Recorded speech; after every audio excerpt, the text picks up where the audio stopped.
हमने last lecture में पढ़ा था, यानी लास्ट वीडियो में पढ़ा था इलेक्ट्रिक फ्लक्स के एप्लीकेशन, जिसमें बहुत सारे थे, line charge, sphere, solid sphere, hollow sphere, point charge.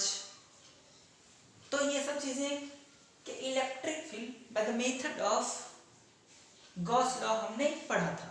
ठीक, अब आगे है हमारे conductor. You already know conductor is what materials which possesses free electron, जिसमें से फ्री इलेक्ट्रॉन हो, और जब इलेक्ट्रिक फील्ड लगाते हैं, when we apply electric field, then that electron experiences a force and that moves।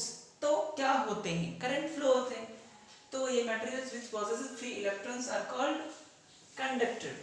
If resultant electric field exists in the conductor, अगर conductor के अंदर रिजल्टेंट इलेक्ट्रिक फील्ड होगी तो उसके चार्जेस पे फोर्स लगेगा। Then in the conductor, then free charges will experiences a force which sets a current, जो एक करंट सेट करता है कंडक्टर। तो when there is free electron, then this condition happens।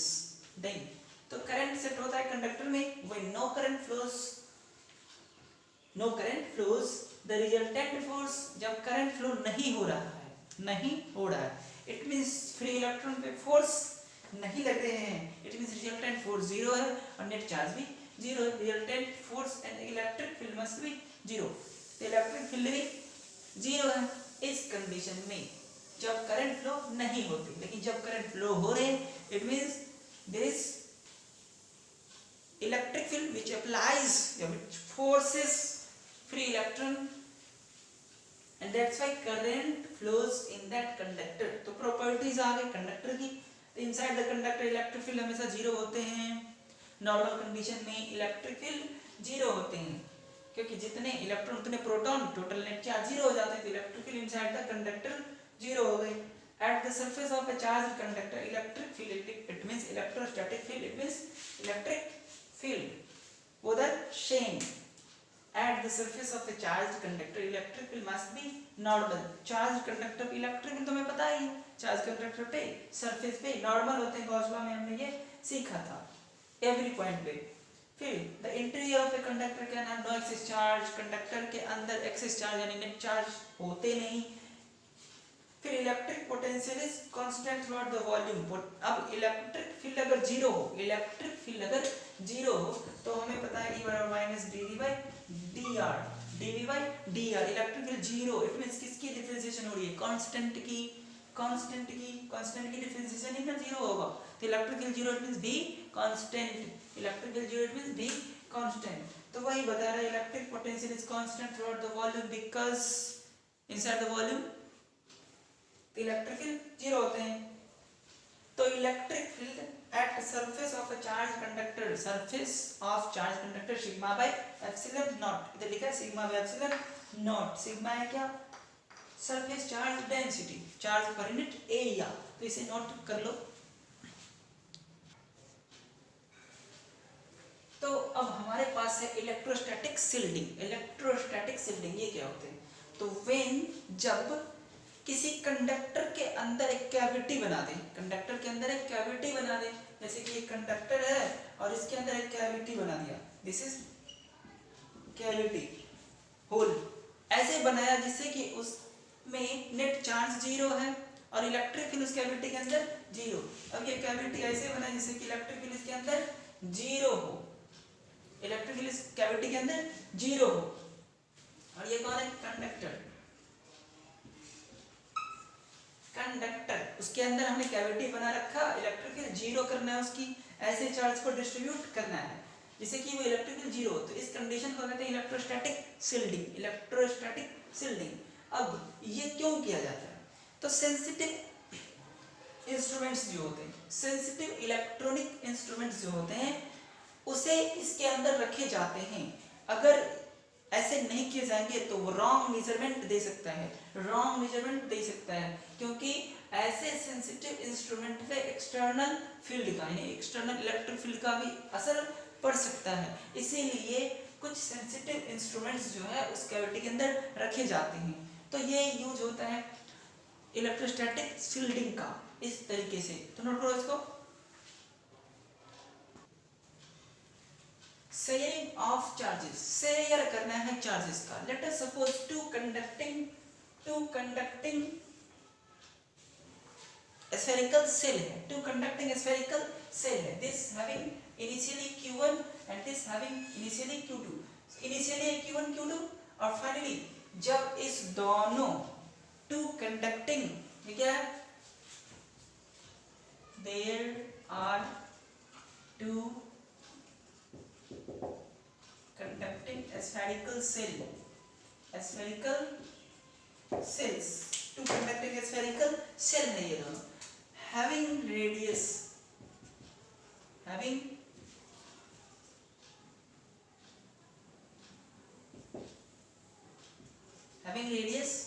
कितने, r1 r2 मान लेता हूँ, इसकी रेडियस कुछ तो होगी, r1 इसकी radius, r2 having radius r1 and r2, ये जो रेडियस है तो हमने मान लिया having radius r1 and r2।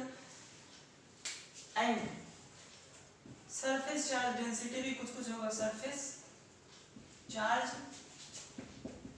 Densities are sigma 1 and sigma 2, this is sigma 1 and this having sigma 2, radius भी है और sigma 1 sigma 2 भी है। इनिशियली कुछ तो चार्ज होगा, initially charges are q1 and q2 respectively, first पे q1 है और सेकंड पे q2 है। when there is a conducting wire connected, बीच में हम एक वायर से कनेक्ट कर दिया, तो when conducting wire is connected,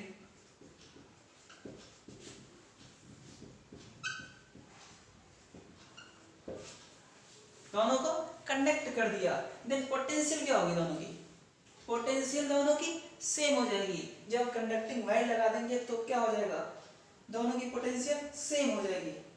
तो दोनों की पोटेंशियल सेम, तो इसकी मान लेते हो पोटेंशियल V1, इसकी मान लेता हूँ V2, तो V होता है KQ/R, V होता है KQ/R, होता है कि नहीं होता है, KQ/R। सेल है ना, इसके स्फीयर पे KQ/R1 होते हैं, ठीक, अंदर में भी उतने ही होते हैं। पीछे देखना, कोई स्फेरिकल सेल हो तो सरफेस पे KQ/R, सरफेस के अंदर भी उतना ही, ठीक। तो ये चीजें, लेकिन बाहर फिर चेंज होते हैं। तो K इसकी Q1। अब मान लो जब हम कनेक्ट कर दिया, इनिशियली Q1 Q2 था ना, फाइनली क्या हो जाएगा, कुछ और हो जाएगा। फाइनली जब कनेक्ट कर दिया तो इस पे स्मॉल q1, इस पे स्मॉल q2, और initially capital Q1 capital Q2। तो जब हम कनेक्ट कर देंगे देन पोटेंशियल सेम, तब पोटेंशियल सेम होगा। तो यहाँ पे कौन सी चार्ज लूँ, Q1 KQ/R1, इसकी R1, इसकी KQ2/R2, हो गया नहीं होगा। ये Q बाद में है, after connection small q1 small q2 है, और पहले क्या, initially charges are this respectively, और फाइनली क्या, Q1 Q2। तो यहाँ पे फाइनल आप लिख लेना, फाइनल चार्ज है ये Q1 Q2। तो K कैंसिल आउट हो गए, तो Q1/Q2 R1/R2, Q1/Q2 R1/R2। तो यहाँ से हम कह सकते हैं Q1/Q2 R1/R2। तो इसको हम क्या मान लें, here Q1 and Q2 are finally charged, here Q1 and Q2 are final charges है दोनों सरफेस पे। इस पे Q1 हो गई, इस पे Q2 हो गई। शुरुआत में कितने थे, कैपिटल Q1 कैपिटल Q2। तो ये हो गए। अब यानी कि ये तो पता चल गया Q1/Q2 R1/R2 होगी। अब बात ये है कि ये Q1/Q2, Q होते क्या है, चार्ज पर यूनिट एरिया। तो हम इसका अगर यूज करें सरफेस चार्ज डेंसिटी का, तो surface charge density into area will be charge. तो Q1 को हम यहाँ पे लिख सकते हैं, Q1 में भी return surface charge density into area. इसका सरफेस चार्ज डेंसिटी अगर लिखें तो इसका एरिया 4 पाई r1 स्क्वायर, तो 4 पाई r1 स्क्वायर हो गया नहीं। Q बराबर सिग्मा, चार्ज होते ना, चार्ज होते हैं surface charge density into area, तो surface charge density into area, इसकी सरफेस चार्ज डेंसिटी इनटू इसकी एरिया, तो 4 पाई इधर r1 पाई, नहीं, इसको हम तो निकाल ही रहे हैं। हाँ ठीक है, इक्वेशन है ना, equal to r1 by r2, q1 by q2, q is surface charge density into area, फिर q2 is surface charge density into area, that should be equal to r1 by r2, sigma r1 square sigma 2 r2 square, तो एक r1 से r1 cancel out हो गए, तो sigma 1 by sigma 2 इधर हो गया, r2 by r1 cancel out होने के बाद दिस हो गए। इट मींस इसका मतलब ये है sigma is inversely proportional to radius, sigma is inversely proportional to radius। देखो फर्स्ट की surface charge density this sigma 1 and इसकी रेडियस नीचे, इसकी है नीचे तो इसकी रेडियस ऊपर, तो इससे ये पता चलता है कि सरफेस चार्ज डेंसिटी रेसिप्रोकल होते हैं, इनवर्सली प्रोपोर्शनल। इट मींस अगर रेडियस ज्यादा हो तो सरफेस चार्ज डेंसिटी कम होगी, ऑब्वियस है, क्योंकि surface charge density charge per unit area, radius ज्यादा होगी तो एरिया ज्यादा होगी, तो ज्यादा एरिया से डिवाइड होगी तो सरफेस चार्ज डेंसिटी तो कम ही होना है, इसीलिए surface charge density is inversely proportional to radius, यानी जितनी ज्यादा एरिया उतनी ही कम सरफेस चार्ज डेंसिटी। ये चीजें क्लियर कर रहा था, इनवर्सली है नीचे, 1 का नीचे इसका ऊपर, तो इनवर्सली हो गए, तो ये चीजें पता चले अभी सरफेस चार्ज डेंसिटी और रेडियस में क्या रिलेशन होते हैं, तो इधर नोट कर लो, रख कर लो।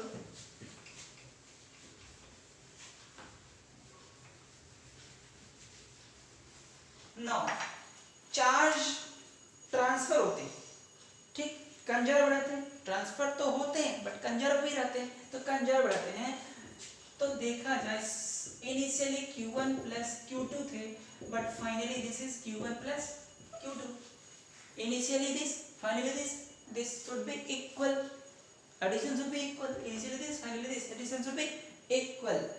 now अब हम करने क्या जा रहे हैं, अब हम जो फाइनली q1 और q2 हुआ, तो पूछ सकता है ना कि आफ्टर कनेक्शन q1 कितना होगा, यानी कि इस पे कितनी चार्ज होगी और इस पे कितनी चार्ज होगी, ये भी पूछा जा सकता है, यानी कि कनेक्शन के बाद चार्जेस दोनों पे कितना होगा, तो ये कैसे निकालेंगे, तो कनेक्शन से पहले दिस चार्ज टोटल और कनेक्शन के बाद इस सिस्टम की चार्ज, कनेक्शन के बाद दिस, कनेक्शन से पहले दिस है, ठीक, तो यहाँ पे q1 का वैल्यू हम यहाँ से निकाल लेते हैं, यहाँ से, क्योंकि यहाँ पे हमारे r1 r2 दे रखे होते हैं और इनिशियली चार्ज भी दिए रहते हैं, सिग्मा भी दिए हो तो ठीक है, उसके लिए वहां पे काम आएगा, लेकिन यहाँ पे हमें इसकी जरूरत है, तो q1 q2 निकालना है, तो q1 की वैल्यू यहाँ से क्या होगी, r1 by r2 into q2, इसको छोड़ दो फिर इसको भी छोड़ दो, q1 is what, r1 by r2 into q2, यहाँ से तो r1 by r2 into q2 plus q2 common, r1 by r2 plus 1, सही है, यहाँ से निकालो हमें,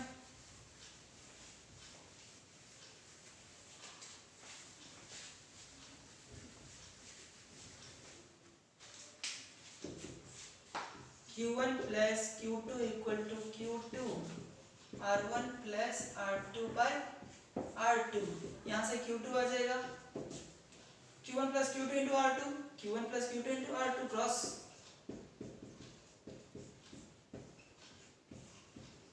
r1 plus r2, तो इस तरीके से हमारे q2 आए हैं दूसरे वाले पे, अब q1 निकालने हैं, similarly repeat the same procedure, तो अब हम क्या करें, अब q2 आए हैं जब हमने q1 को रिप्लेस करा था q2 में, अब q1 निकालना है तो q2 को रिप्लेस करूंगा q1 में, तो q1 plus q2 should be equal to q1 रहने देना है क्योंकि q1 तो चाहिए।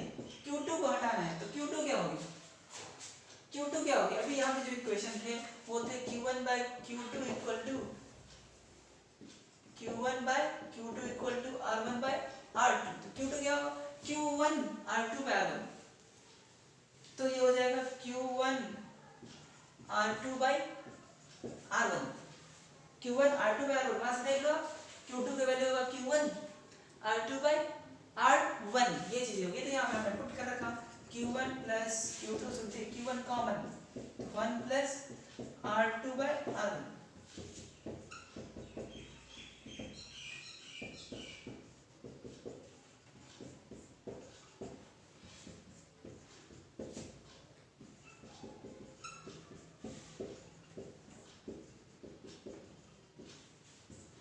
तो ये हो गए दोनों ही चार्जेस आ गए।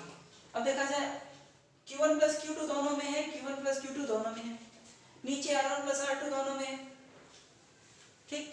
अब Q2 वाले में R2, Q1 वाले में R1, Q1 वाले में R1, Q2 वाले में R2। तो याद रखना आसान है, नेट चार्ज इनिशियली जितने थे वो, नेट चार्ज इनिशियली जितने थे वो डिवाइड बाय दोनों की रेडियस, दोनों की रेडियस के सम, Q2 वाले में R2 और Q1 वाले में R1, ये चीजें होगी। यानी कि फाइनली कितनी चार्ज होगी हम आसानी से इससे निकाल सकते हैं। अगर ये याद ना हो तो प्रोसीड्यूर याद हो तो टाइम लगेगा, फिर भी बनेगा। तो इसे समझ ले और नोट कर ले। एक एग्जांपल है, टू कंडक्टिंग स्फेरिकल सेल, एक ये है और एक बाहर में। टू कंडक्टिंग स्फेरिकल सेल है ज्वाइंट बाय कंडक्टिंग वायर, यानी ये कंडक्टिंग वायर है। तो चार्जेस तो फ्लो होंगे हाई पोटेंशियल से लो पोटेंशियल की तरफ, and cut after some time. अब कुछ देर के बाद इस कंडक्टिंग वायर को कट करा गया। कब कट करा गया, तो when no charges flows, when charge stops flowing, जब चार्ज का फ्लो होना स्टॉप हो गया, इट मींस पोटेंशियल सेम हो गया। चार्ज फ्लो होना stop, it means potential same हो गया। तो उस टाइम में वायर को कट कर दिया, कंडक्टिंग वायर के बीच में ना कट कर दिया। जब पोटेंशियल सेम हो तो find out the charges on each sphere. Finally cut करने के बाद दोनों स्फीयर पे कुछ कुछ तो चार्ज होगा।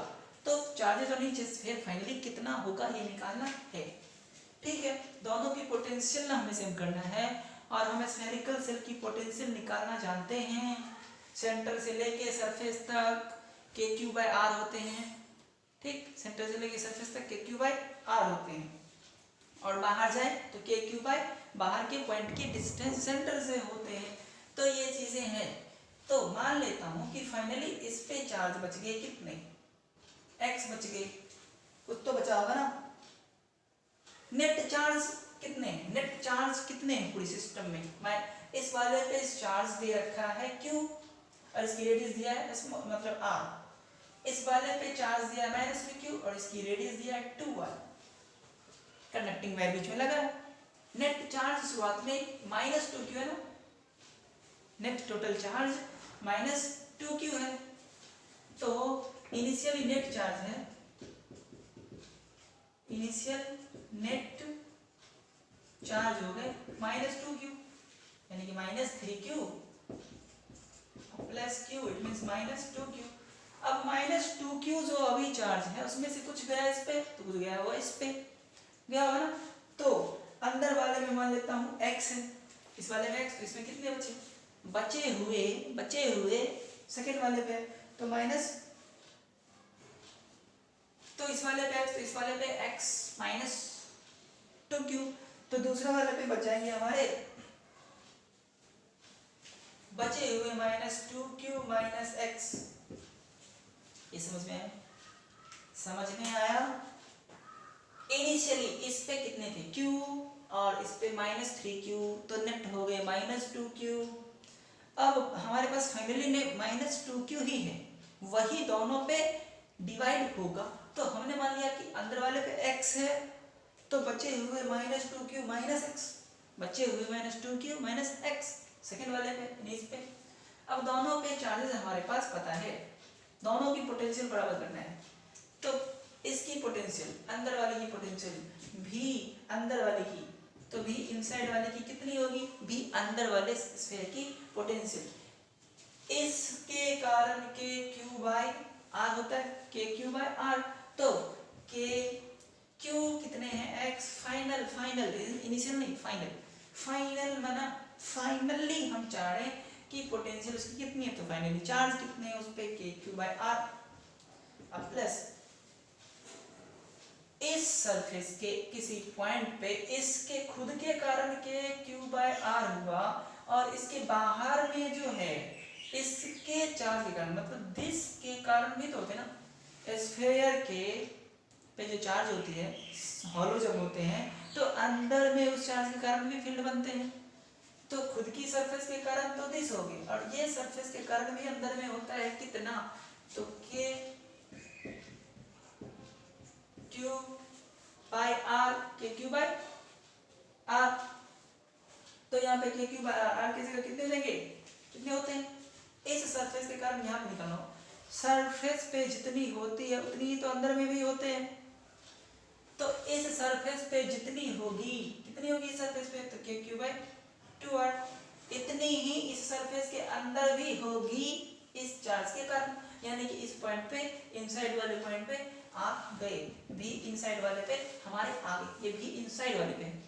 अब भी आउटसाइड वाले पे, बाहर वाले पे कितनी होगी, तो बाहर वाले इस पे खुद के कारण कितना होगा पहले वो देख लें। तो के खुद के कारण के क्यू, तो -2q minus x by are, 2r, खुद के कारण तो दिस हो गया, खुद के कारण दिस, और अंदर के जो चार्ज है, अंदर के जो चार्ज है इस सरफेस पे, ये जो आउटर वाले पे है भी आउटर, इस वाले पे इसके खुद के कारण तो दिस हो गए, के क्यू बाय आर, खुद की आर, बट अंदर के जो सरफेस होते हैं, अंदर में जो होता है उसके कारण बाहर भी पोटेंशियल होते हैं, कितने, तो के अंदर वाले पे x है, और डिस्टेंस तो पूरा लेंगे ना इस केस में, यानी कि 2r, बाहर की पॉइंट हो गई इस चार्ज के लिए, इस वाले चार्ज के लिए ये पॉइंट बाहर की हो गई, तो बाहर तक का डिस्टेंस लेते हैं, तो इस तरीके से ये हो गए। अब दोनों को इक्वेट कर देना है, दोनों को इक्वेट कर देना है, क्योंकि चार्जेस का फ्लो बंद तब होगा जब पोटेंशियल सेम होगा, और तब जाके हम x को निकाल लेंगे, वही ना, x निकल जाएगा तो बाकी भी निकल जाएंगे, दोनों सरफेस पे फाइनल चार्ज निकालना है, यानी फाइनली x निकालना है, but v inside equal to v outside होगी, तो सही है, v inside kx by r, minus common ले लेता हूँ, minus k 2q plus x by 2r, minus common ले लिया, इसको माइनस कर दिया, k 2q plus x by 2r should be equal to, इसको पहले लिख देता हूँ, kx बाय 2r, इसमें से minus common, k 2q plus x by 2r। अब यहाँ से कैलकुलेशन है मेनली, 2r एलसीएम, तो यहाँ पे 2kx minus 2kq minus kx should be equal to, फिर नीचे वाले का LCM 2r kx minus 2kq minus kx गए, तो इधर मैं रख कर दूं,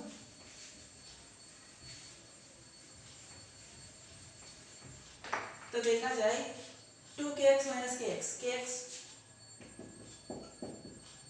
minus 2kq by 2r should be equal to minus 2kq by 2r, सही है, 2r नीचे से कैंसिल आउट,